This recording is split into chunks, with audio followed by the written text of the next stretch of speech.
Olha, eu trabalhei 25 anos com educação, 26. Quando a gente é professora, a gente conhece muitas crianças.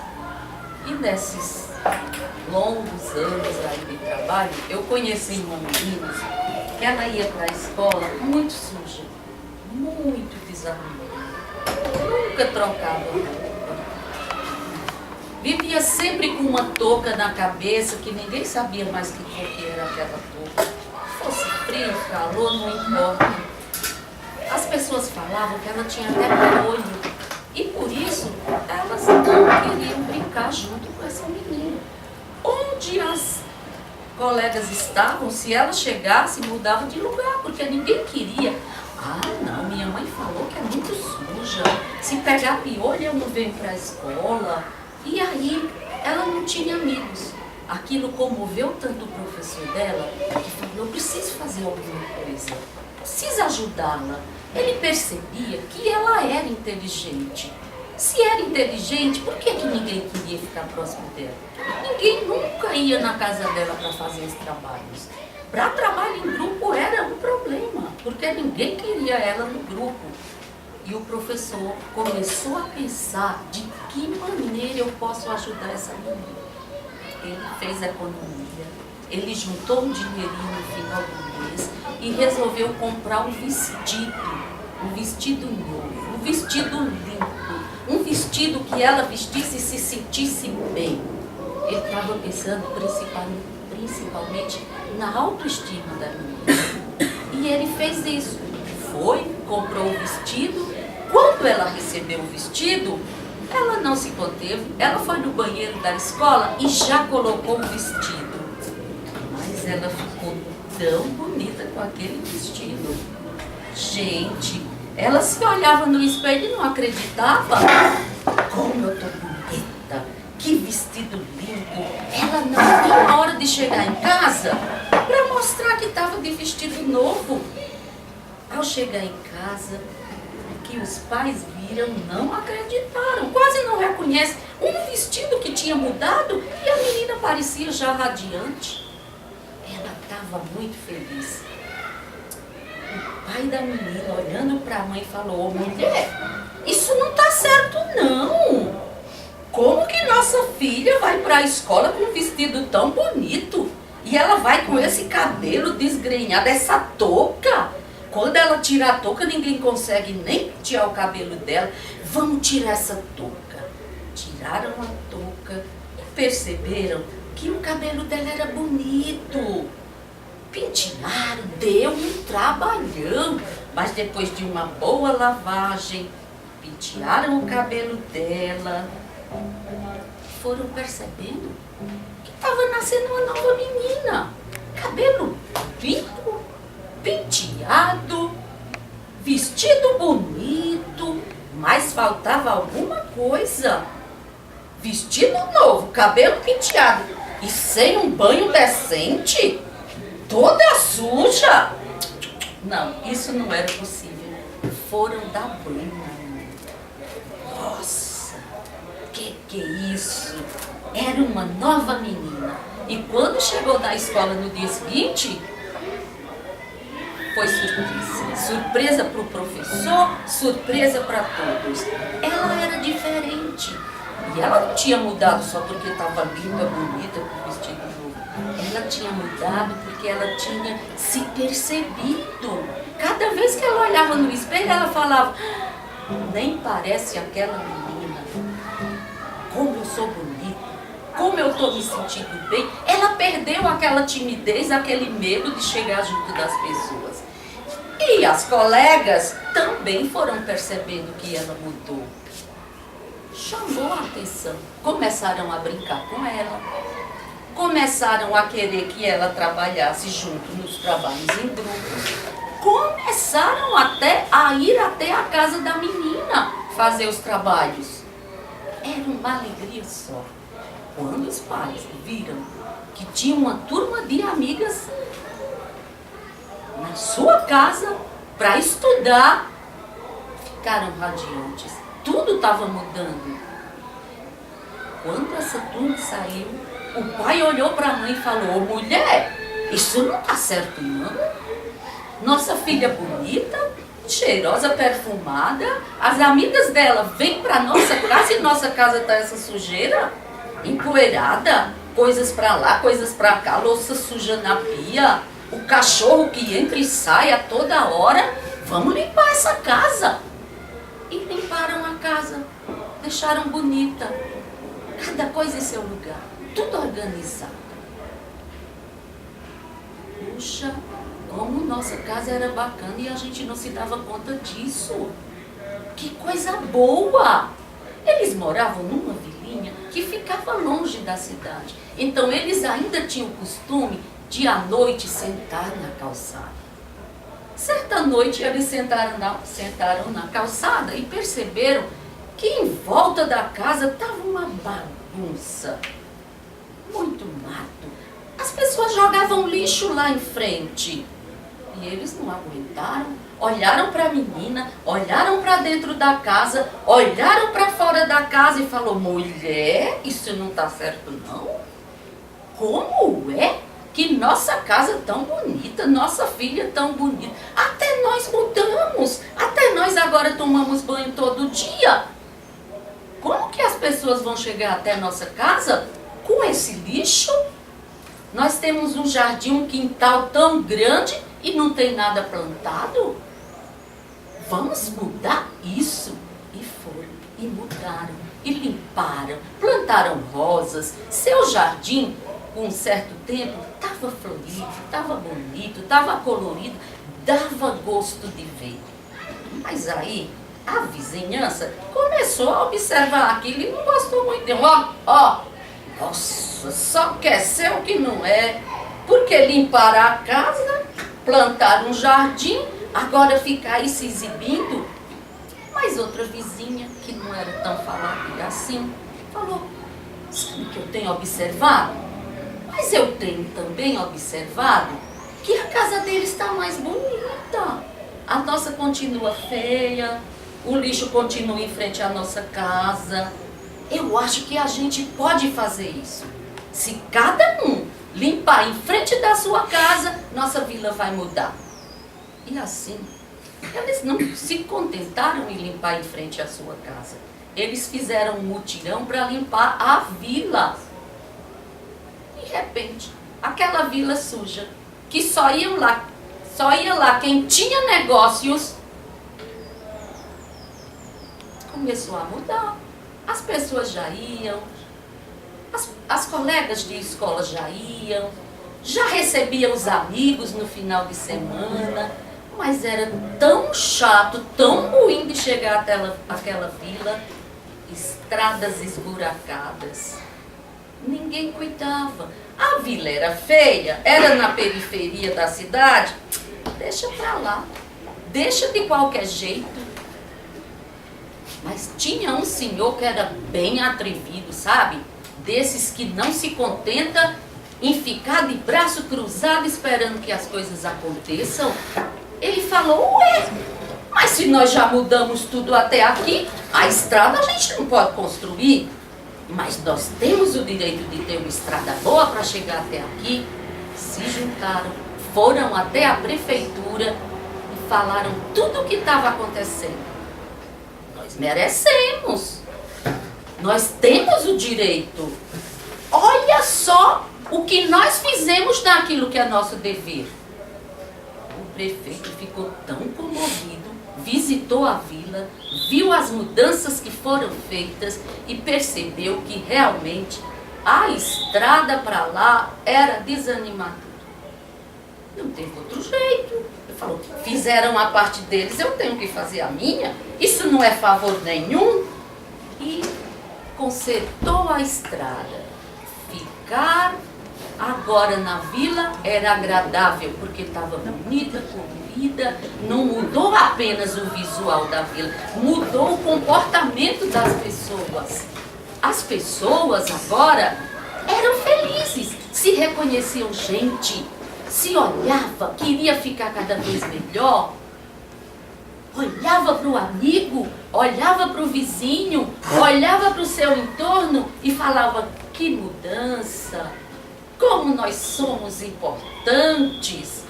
E para chegar à vila, as pessoas agora vinham para ver as transformações e para copiar também, para fazer nas suas casas. A vila ganhou vida.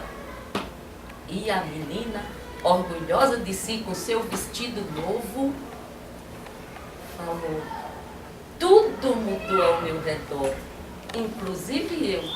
E tudo isso por causa de um vestido azul. E vocês? Qual é o vestido azul de vocês?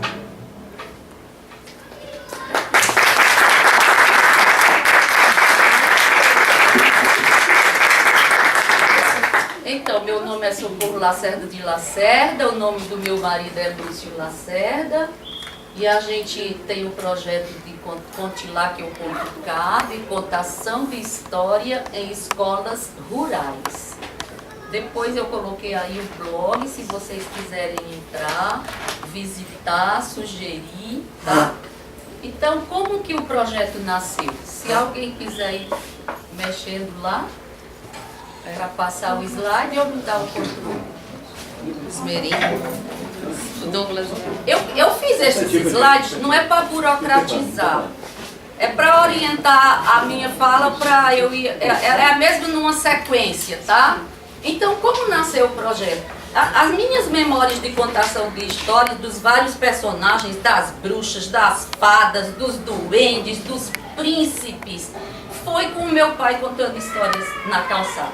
A gente morava numa cidade muito pequenininha, lá no sertão da Paraíba, não tinha nem luz elétrica, e o meu pai sentava na calçada e contava histórias. E um pouco como a menina do vestido azul, ele começou a chamar a atenção das crianças do lugar. De repente ele não estava mais contando histórias naquela calçada apenas para os filhos, que eram muitos. Mas ele estava contando histórias também para a vizinhança, para as crianças que vinham de longe. A calçada ficava salpicada de crianças. Depois...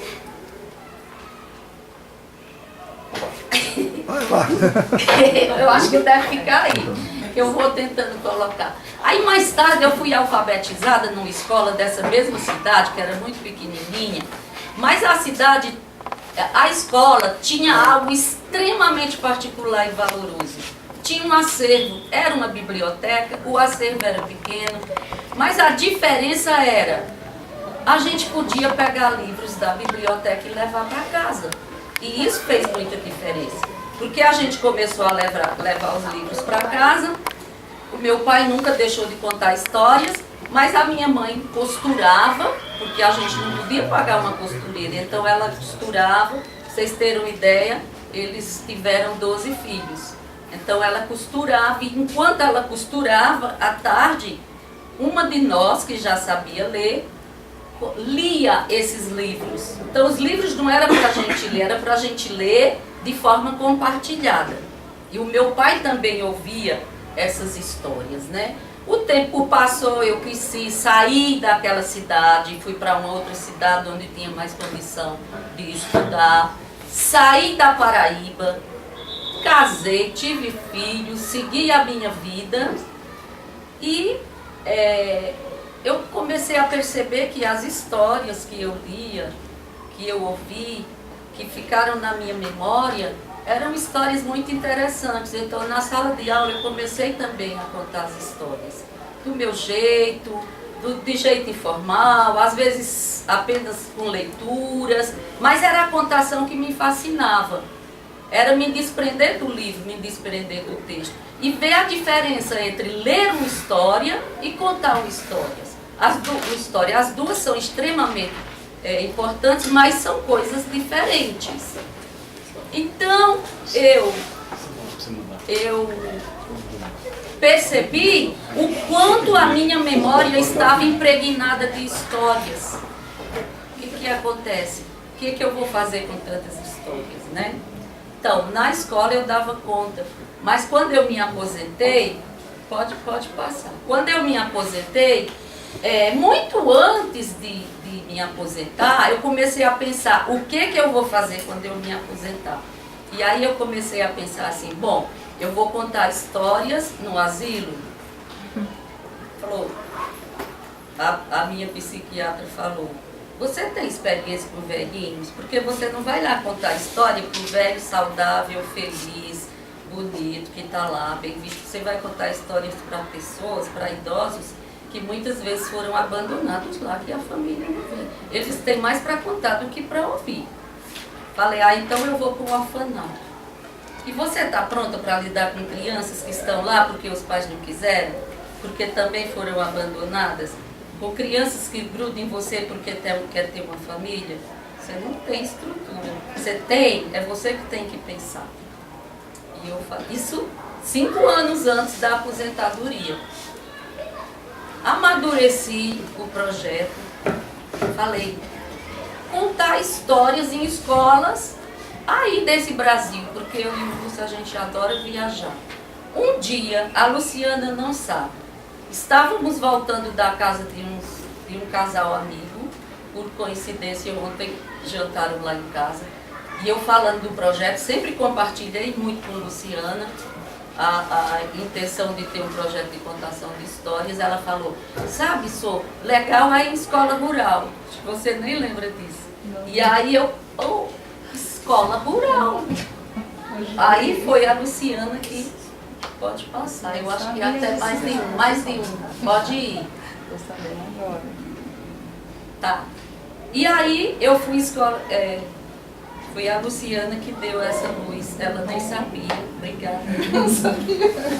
Aí está a importância da gente conviver com as pessoas e como o que as pessoas falam ficam em nós, impregnadas em nós. E aí a responsabilidade do que a gente fala também. Né? Mas aí quais são os objetivos do projeto? A primeira coisa é incentivar a prática de contar histórias. Na escola, na família, com os amigos. Então essa era a minha ideia principal, que eles percebessem que contar histórias é interessante. Na minha experiência com a sala de leitura, 90% dos livros que eu lia eram requisitadíssimos para ser emprestado. Os alunos queriam pegar emprestado o livro que eu acabara de ler. E aí a minha intenção também é que a leitura seja incentivada por conta dessa questão deles quererem ler o livro que eu acabara de ler a história. E assim, provocar sentimentos, emoção, lembranças. Eu gosto muito de trabalhar com a questão da memória, fazer com que eles recuperem suas histórias de vida como histórias valorosas para serem contadas. Essa questão aí de as histórias ouvidas fazerem parte de uma coletânea, ela ainda não se concretizou. Eu já tive uma etapa longa do projeto, mas ainda não deu certo, porque a gente foi percebendo que dá mais trabalho do que a gente pensava. Então, e aí eu comecei a pensar, por que escolas rurais? Essa é uma escola que nós visitamos. Porque as escolas rurais, através de uma pesquisa do IBGE, que tem a referência lá atrás, 70% das escolas urbanas, elas têm água encanada, elas têm esgoto, só 5% tem. Depois, 15% não tem nenhum tipo de estrutura para lidar com os resíduos, que sejam orgânicos, que sejam recicláveis. Não tem nenhuma. E aí tem uma prova disso, em relação a saneamento, em relação a lidar com os resíduos. Esse é o banheiro de uma escola que nós visitamos, que fica fora do prédio. Dá pra ver aí você? Tinha um vaso sanitário, apenas o vaso, porque embaixo era um buraco. Quem quer vir pra cá? Tá? Então não tinha nada disso. Embaixo era um buraco e aí os alunos saíam, imagina isso, na chuva, onde tudo isso fica lama, sem poder dar descarga e condições assim extremamente precárias. Lógico. Tem que se acrescentar também que sequer uma pia tinha. Pra lavar no banheiro a mão, né? não tinha pia. Não teve escolas que vocês visitaram que não tinham banheiro, assim, ou todas? Não, todas tinham. Todas tinham, mas algumas nessas Algumas condições. nessas Você viu? condições, mas tinha também. Entendeu? Então, conseguindo, Aquela continuando. caixa d'água lá. Aquela caixa d'água é porque em muitas escolas, 80% da escola não tem água encanada. Nessa escola especialmente, ela tem todo, né, as torneiras, tudo, mas fizeram uma cisterna, só que a cisterna, ela capta a água da chuva. Só que nessa escola, todas são com telhado simples, não teve nenhum assim com forro. Não, teve duas, né, que foram lá em Conceição. Sim. Só que quando chove, tem muitos pássaros. Só que as chuvas não são regulares. Aí quando chove, toda a sujeira dos pássaros cai na cisterna. E aí não fica água potável. Essa cisterna E essa é a usada. mesa do lanche? É. E aí eles têm uma caixa d'água que o caminhão-pipa vem Não tem com água mesa, né? potável. É o lanche. É. É o lanche. Vem com água potável e essa água é usada para cozinhar. Nessa escola aí, que é numa cidade chamada Água Branca, na Paraíba, é uma escola, olha o piso, brilhando. As panelas, verdadeiros espelhos, de uma limpeza impecável, mas não tem mesa. Os alunos comem assim mesmo. E em todas as escolas, o que a gente fazia questão era tirar a escola o menos possível Da de sua rotina. rotina. Então a gente tomava lanche com as crianças, a gente fazia, éramos mais 2 ali na escola. Mas tem uma coisa interessante, eles não tinham mesa, mas sabe o que era o lanche? Saborosíssimo? Arroz de leite, galinha caipira e batata doce. Era o lanche. Fresquinho. Nós chegamos Que lá, ela comeu estava que nem uma maluca, né? ela estava fazendo o arroz de leite, foi uma delícia. Arroz de leite e arroz doce? Não, é arroz É salgado arroz com feito leite. com leite em vez de água. E sal. Minha mãe gosta, minha mãe faz. Salgado. Sim, Salgado. É. É bem. Na verdade, o arroz, você cozinha o arroz normal, como nós cozinhamos aqui. Com Depois sal dele e tudo. cozido, você põe o Põe leite. leite. Mas ele ainda ligado pro leite. Entendeu? Fica Ou bom. você põe queijo coalho É. em pedaços. Entendeu? É delicioso. Fica bem E cremoso. nessa escola É um aí risoto. foi um Só negócio que é assim, Minha mãe faz salgado. isso até hoje. Ela faz Depois, arroz. só 7% das escolas rurais elas têm uma sala de leitura. Só 7%. Olha a parede dessa escola. Das que nós visitamos, só 2 escolas tinha.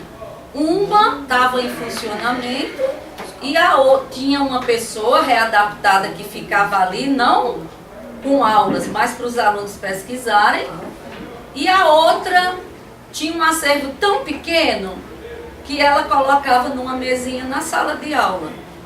E o espaço tinha uma salinha para a biblioteca, era usado para depósito, porque o acervo era muito grande. Mas, Deixa eu só fazer uma observação.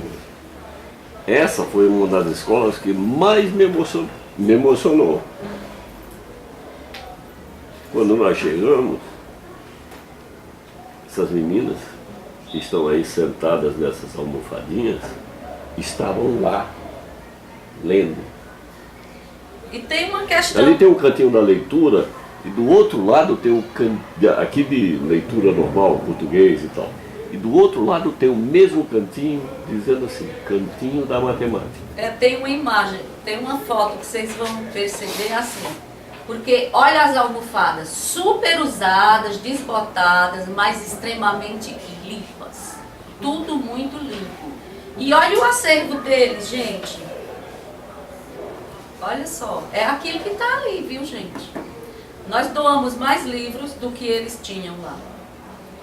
Mas o que eu quero colocar não tem biblioteca, mas tem professoras muito engajadas em trabalhar a leitura, como essa e tantas outras que fazem o cantinho, como essa escola, uma escola maravilhosa que nós visitamos num lugar que chama Café do Vento, que é distrito de Passagem, na cidade da Paraíba. E eles têm o cantinho da leitura e aqui eles fizeram a cortina da leitura. Quando os alunos leem, isso é livre, não é obrigação, eles podem fazer algum chamado para que os outros leiam. Ou um pequeno resumo, ou o nome do título e dizer é muito bom. E aí vão pendurando na cortina da leitura para ver se incentiva os outros que não leram determinados livros a ainda lerem. Lê, quando vir para a biblioteca, lê, ou quando estiver lá no acervo, lê. Depois, aí eu coloco assim, que ouvindo histórias que a gente vai descobrir o mundo, né? E ao descobrir o mundo, a gente se descobre. A Luciana gosta de uma coisa que eu coloco assim, bom, o projeto é absolutamente voluntário. Eu e o Lúcio, com as nossas economias de ir para Portugal ou para outro lugar, nós fomos para as escolas rurais contar histórias. Aí eu falo, nossa, tem gente que fala toda a economia para ir contar histórias lá no sertão. Eu falo, não é porque eu sou boazinha, é porque eu quero ser feliz. Porque feliz a gente conta melhor as próprias histórias. E aí, qual o critério da escolha das escolas? A gente falou, vamos para municípios que tenham no máximo 10 mil habitantes, porque a ideia era chegar nos lugares onde não tinha nada praticamente. Então, esse foi o município com menos habitantes, olha, 2.233 habitantes. E essa projeção cresce aí para esse ano, que ainda não foi feito o censo, mais que essa projeção. A cidade é só aquilo que está lá no fundo. Belíssimo de se chegar, serras maravilhosas, paisagens deslumbrantes e essa cidadezinha apenas. Quando a gente entrou em contato com a Secretaria de Educação, que falou escolas rurais, o secretário extremamente receptivo falou, professora, conta também nas urbanas que nosso município é praticamente rural. A cidade é rural, porque era tão pequena. Só tem uma escola. Tem duas. Não, tem 3 escolas. Na cidade. Tem 3, nós contamos em 2. E depois contamos em mais 2 na zona rural. No distrito de Passagem, né? Foi o Café do distrito. Vento. Tá? E aí, como a gente se organizou para o projeto? A gente se organizou entrando em contato com as secretarias de educação de cada município. Quando a proposta era aceita, né? Porque e a vaidade humana e o ego de dizer meu projeto é maravilhoso. Vai ser aceito assim, ó. Mandou o e-mail, mandou o projeto, eu não vou ter problemas. Tivemos e vocês vão ver lá na frente que problemas nós tivemos. E aí a gente combinou, entrava em contato, Norte, né? Entrava em contato com a secretaria, agendava e a secretaria é que ficava responsável por entrar em contato com a escola, tá? Em São Fernando a gente tem um exemplo muito bonito de como o secretário foi gentil, porque no e-mail que eu mandava, eu colocava o nosso telefone, nosso celular. E ele escreveu, ó, e ele demorou um pouco para escrever, para retornar. Mas aí ele retornou pelo WhatsApp, já não foi por e-mail, ó. Inicialmente peço perdão por não ter respondido ao seu e-mail anteriormente.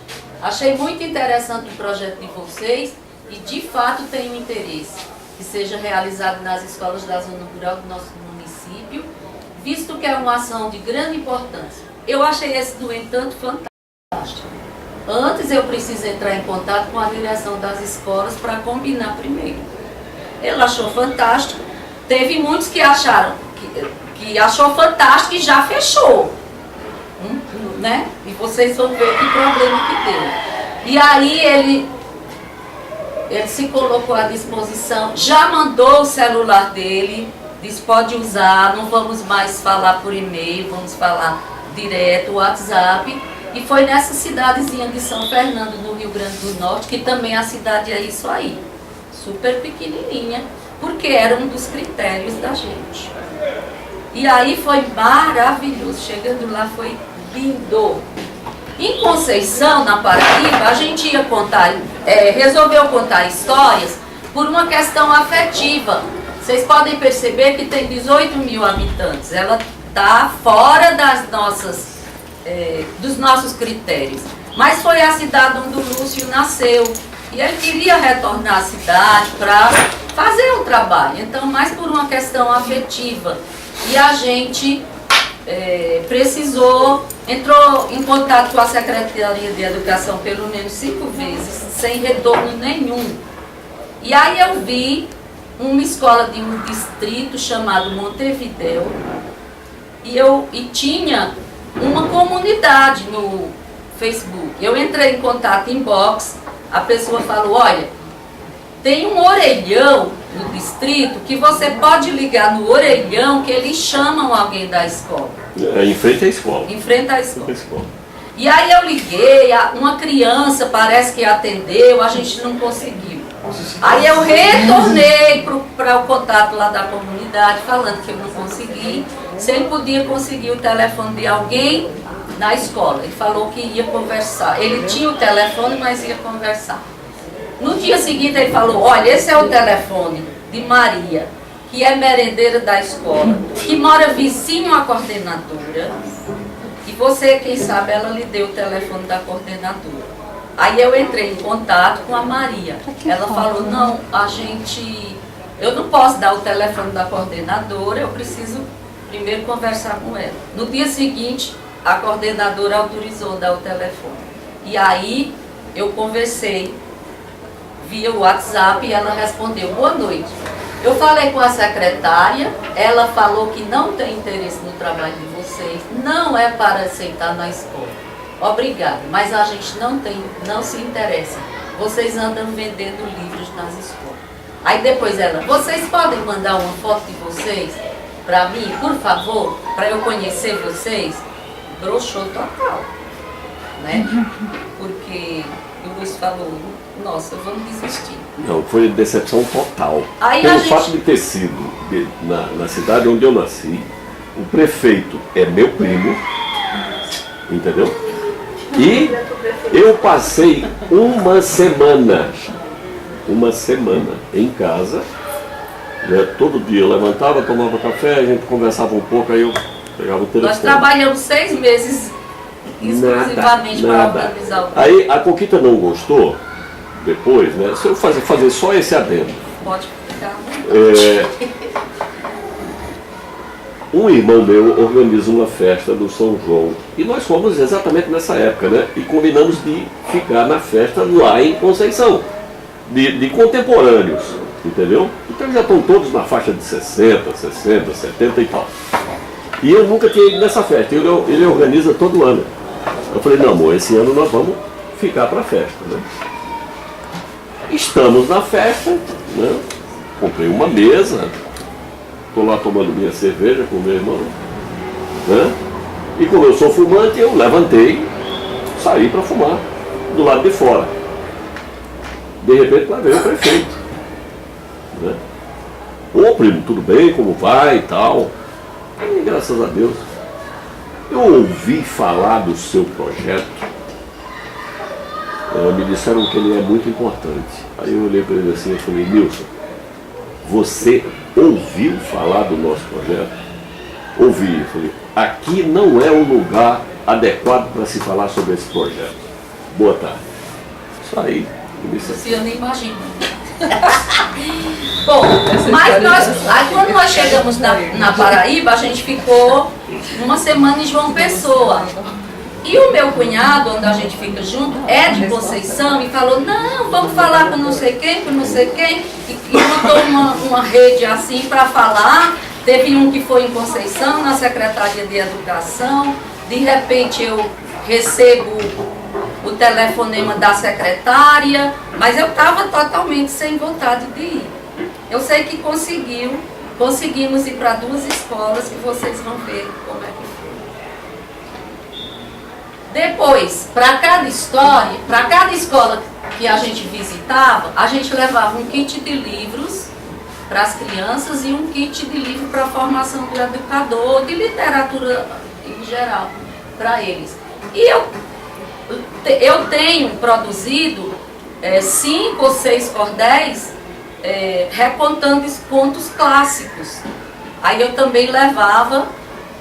E aí, porque eu não tinha mais nada para fazer, eu resolvi escrever um cordel contando a história de cada cidade para onde a gente foi.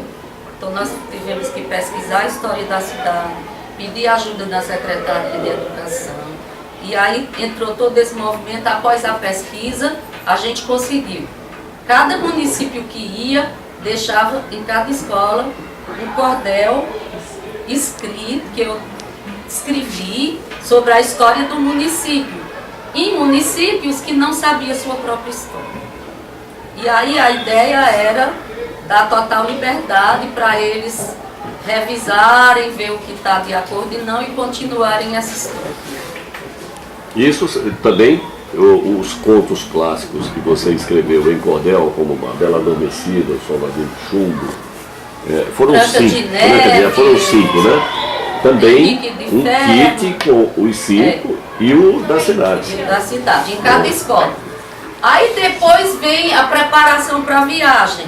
E aí a gente era voluntário, mas livro é caro. Não dá para levar um kit com 20 livros para cada escola do bolso da gente. A gente fez uma campanha para doação de livros.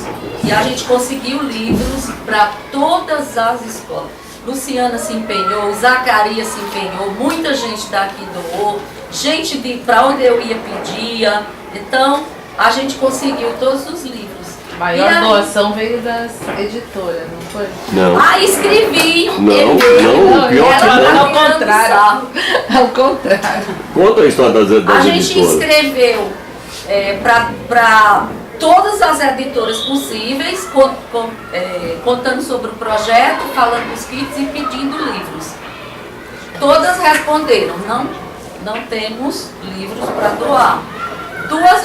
Uma respondeu, bom, a gente vai contribuir com a doação. Pediram o projeto, falou, vamos contribuir com livros. E a outra também falou, que não era muito, mas eu falei o que vi. Luz foi pegar os livros, na Pulo do Gato, vieram 4 livros. 2 eram do projeto do Itaú, que a gente pede, que são ótimos livros, mas isso eu pedi e ganhei. Eu precisava uma editora mandar. E ficou mais caro ir buscar lá que se eu tivesse comprado na livraria. Eu fui de carro, achando que era um volume grande, paguei R$25 de estacionamento e gastei combustível e gastei tempo. Aí mandou 3 livros 3 livros. e mais de 100 marcadores de página. Aí a outra editora disse, não, a gente manda entregar, não tem problema. Oba, 2 livros. Foram sair das editoras. Se eu juntasse todos os livros e colocasse um marcador em cada um, eu acho que faltava livros.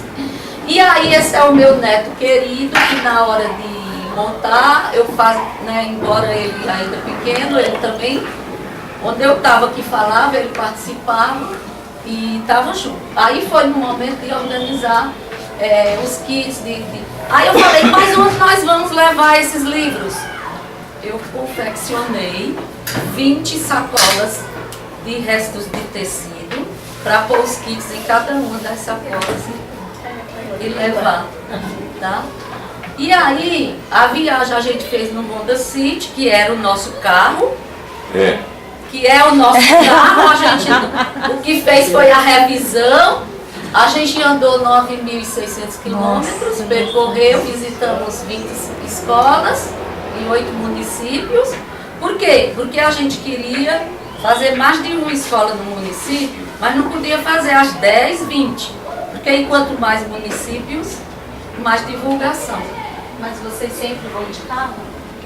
De carro por conta da bagagem. Por conta Mas da aí... os kits que a gente faz doação em cada escola que a gente visita para contação, tem aquele kit de livros para os alunos, né, e tem o kit de livro para os professores.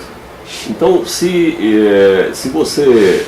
Eu, por exemplo, eu levei no nosso carro Aí é a bagagem. 400 quilos de livros. Isso aqui é o banco de Depois trás. veio a bagagem. Toda essa parafernália aí e a nossa bagagem. É porque a gente ficou 3 meses. Nós só tínhamos espaço no carro, ela no banco do passageiro e eu no meu banco. É, o porta-malas que é enorme, ficou Você vai assim. ver, ó, tá Aqui aí, é ó. o banco de trás, Tá aí, com ó. nossas bolsas e tal. Então, a gente foi bacana. Rodamos 9.600 quilômetros, visitamos as escolas. E se hospedavam onde? Oi? Onde vocês se hospedavam? Então, aí a Dá gente se uma hospedou em pousadas, Tá. em casa de amigos, em casa de amigos de amigos, quando não tinha pousada. Porque uma dificuldade também, a gente foi para cidades tão pequenas que não tinha pousada. Às vezes, quando não tinha onde ficar, ficava na pousada da cidade vizinha. E aí era mais combustível, tinha que acordar muito mais cedo. Foi um dificultador também. Pode passar. E foi uma das dificuldades, né? Porque aumentou o custo disso, indo para cidades vizinhas. Algumas estradas estavam muito sem conservação nenhuma e também foi um dificultador. E a viagem, né? Vamos lá, viagem. Aí é onde ela nasceu. E aí é onde, assim, são as condições, a gente aí vai a partir ver só fotos, porque as escolas têm umas com uma condição em estrutura muito boa, não tem biblioteca, mas, por exemplo, escolas lá do município de Montevidéu, com ar-condicionado nas salas, com um pátio bacana, com quadra coberta, bem legal. E a gente ia muito simples. Eu falo até que nossa contação de histórias não é para grandes plateias, não é para juntar todo mundo no pátio para contar. A minha contação, a nossa, é o seguinte: chega, joga a coxa de retalhos, geralmente eu conto sentada e vou tirando da mala as coisas. Nos preparativos, eu esqueci de falar, mas teve a escolha das histórias e pensar como eu vou contar essa história. Então, quando escolhia de que maneira contar, aí vinha confeccionar os painéis, se eu fui contar a história colocando no varal, essa é para a história Qual é a Cor do Amor. Depois, lenços coloridos também para algumas histórias, eu uso lenço colorido. A boneca eu que confeccionei. Algumas que aqui na sala de leitura tem que eles adoram, Truxa Bruxa, Vem a Minha Festa, aí eu reproduzi as imagens. Do Lolo Barnabé também é com varetinha, tudo isso, gente. Tinta, impressão, plastificação, voluntários. É nós. Aí algumas estradas, casas por onde nós passamos, que encontrando na estrada. Em um lugar nós fomos contar a história, nós percorremos 40 quilômetros em estrada de terra.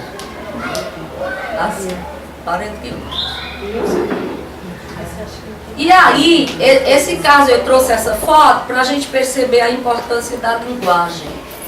Você está vendo, ó, tirava a coxa e sentava. Não é nada mais que isso. É simples o nosso projeto. E eu estava contando a história da Bruxa, Vem a Minha Festa, que é uma história, quem conhece? É quando uma menina vai fazer o aniversário dela e ela vai e chama os personagens, fala assim: Duende, vem à minha festa. O duende, olha que bacana, uma festa de aniversário, adoro, mas só vou se você convidar a coruja. Aí eu falo, coruja. Aí o menininho, não, isso não é uma coruja, isso é um caboré. E você sabe, e você conhece um caboré? Conheço, tem um na minha casa. E aí eu falei, então, é você quem vai me ajudar a contar a história? Vamos lá, caboré, vem à minha festa. Então, nos deparamos, apesar de ser nordestina, sertaneja, nos deparamos com essa questão da linguagem, da variação linguística. que eu estou até escrevendo sobre a experiência com a variação linguística. Então, é riquíssimo. Eu vi riquíssimo depois dessa temporada. Aí, esse professor aqui, o professor Yuri, olha as condições da escola. Ele é bisneto do fundador da escola. O bisavô dele construiu uma escola para que a neta dele desse aulas, porque ela tinha conseguido se formar. E ela é viva hoje. E ela é viva. Nós conversamos muito com ela. Na A varanda gente da tem casa um dela. vídeo, né, amor, Tem. do depoimento dela. Então, muitas histórias que nós ouvimos. Aí também, aqui é do que já está repetido, aquela outra é uma outra do sítio. Vocês vão ver assim, professoras dando sangue para fazer um bom trabalho. Dando o sangue. Aí essa escola foi a primeira escola que nós contamos histórias. E quando nós chegamos da escola, a secretária de educação não tinha avisado do projeto. E aí as professoras ficaram, não, mas como não avisou um projeto desse e tal e tal. E era um dia, tem uma capelinha próximo da escola que estava no mês mariano, estavam fazendo a novena. E cada dia era a novena organizada por determinado grupo de pessoas. Nesse dia, a novena era organizada pela escola e os alunos precisavam ir. E se fosse, eu não conseguia contar histórias, porque ficava tudo depois do recreio.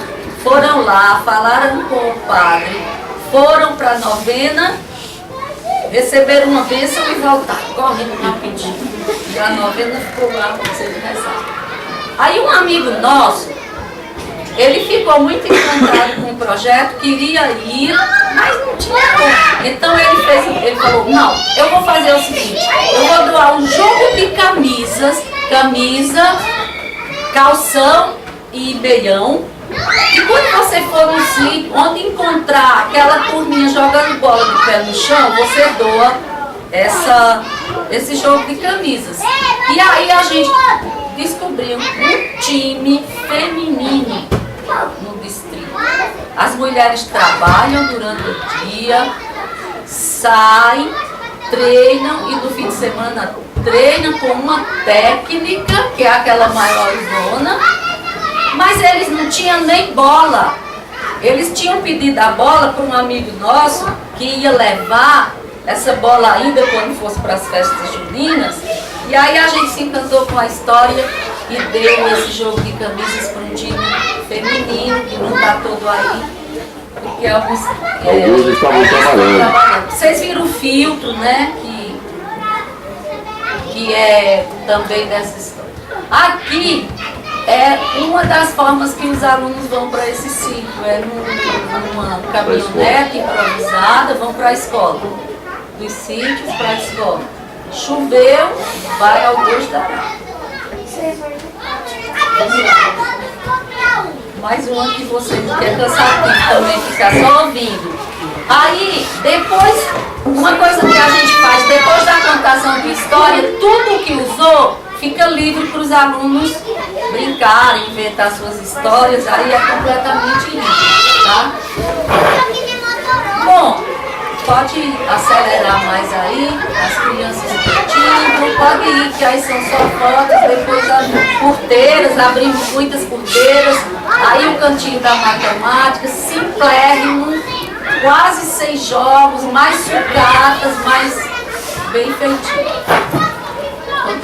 Tivemos que parar muito o carro para as vacas passarem. Essa escola aqui, a gente andou em torno de 15 quilômetros em estrada de terra, péssima. Chegou lá, a coordenadora a secretária não tinha avisado. Estava agendado para aquele dia, para aquele horário. Não tinha avisado. Aí elas prontíssimas. Contamos as histórias, foi maravilhoso. Emocionante. E aí Fomos para outra escola à tarde desse mesmo município.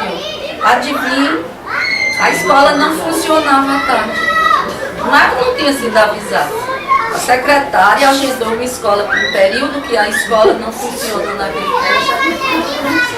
Pode passar. Aí é o Lúcio dando o recado dele, passou, volta aí.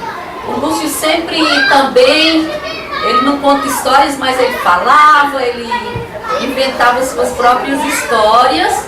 Aí eu contando uma história, a coxa de retalhos. Pode ir passando mais rápido. Essa história que eu contei aqui, casas, e mais casas. Essa escola aí foi emocionante demais. Essa foi em Café do Vento, né? Não, essa foi em... Ah não, lá no Rio Grande do Norte. Jardim do Seridó. Jardim do Seridó. Aí a gente é voluntário, mas a gente tem que agradecer muito a quem doou os livros, inclusive a Escola Zacaria, pelas próprias pessoas doarem, pela própria escola. Quando eu montei o kit para a formação do educador, a escola doou revistas Prove, livros Prove, e formou um kit legal com os livros que eu tinha, porque eu fui ganhando de literatura para adulto. Depois, o que eu de presente, né? O Alexandre Santos, que é cunhado da minha nora, ele falou, deixa que eu faça um blog. A Silvia, minha irmã, fez uma mala bonita. O Sanché e a Salete, que são outros irmãos, foram no mercado lá da cidade e deram essa mala pra gente. A Amanda e Vinícius são meus filhos e a Carol, minha nora. Esses 6 meses organizando o projeto, foram 6 meses que ao chegar junto da gente, a gente só falava do projeto. Não sei como eles aguentavam.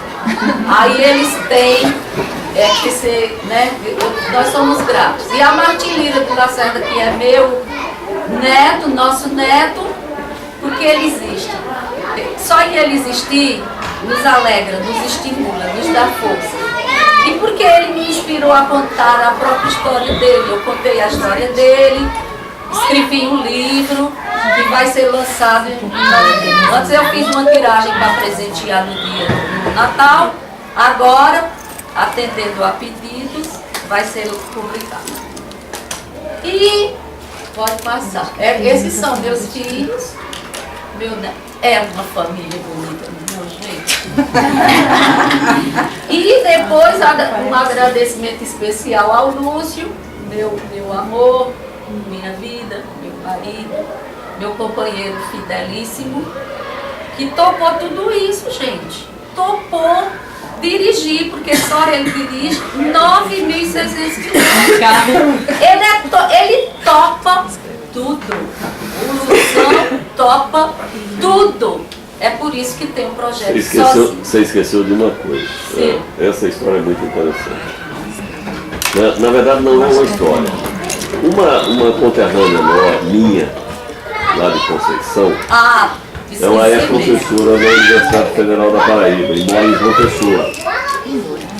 E nos acompanhou pelo blog, a nossa programação inteira. A gente não a conhece. Né? E nós não a conhecemos pessoalmente.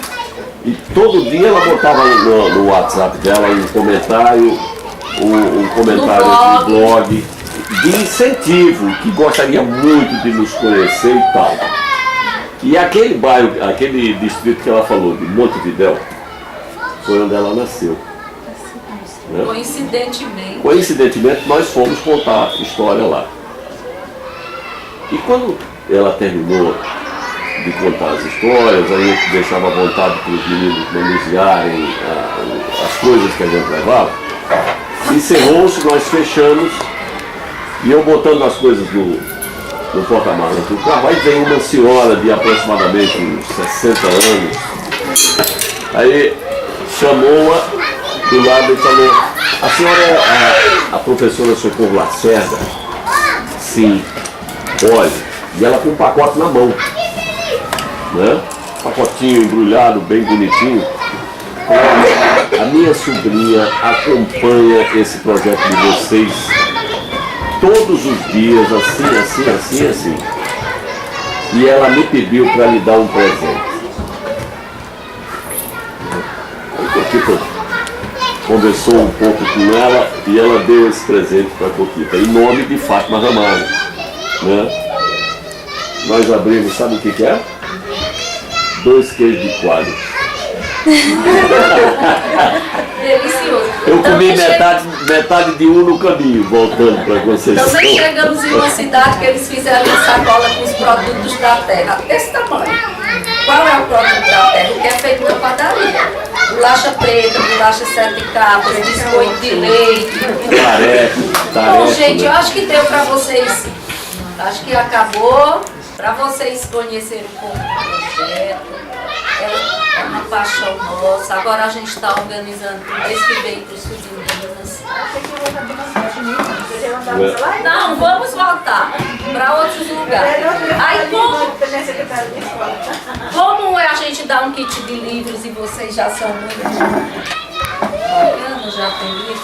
Esse livro que eu escrevi, ele tem um tempinho que eu escrevi. É a minha monografia no curso de História, tá? Então eu trouxe para quem ainda não tem e quiser pegar, para não ser um fardo de pegar e não saber o que fazer, aí pode levar para vocês, tá? Mas não se sintam obrigados, porque às vezes a gente dá uma coisa sem saber o que o outro quer, né? É só quem quiser.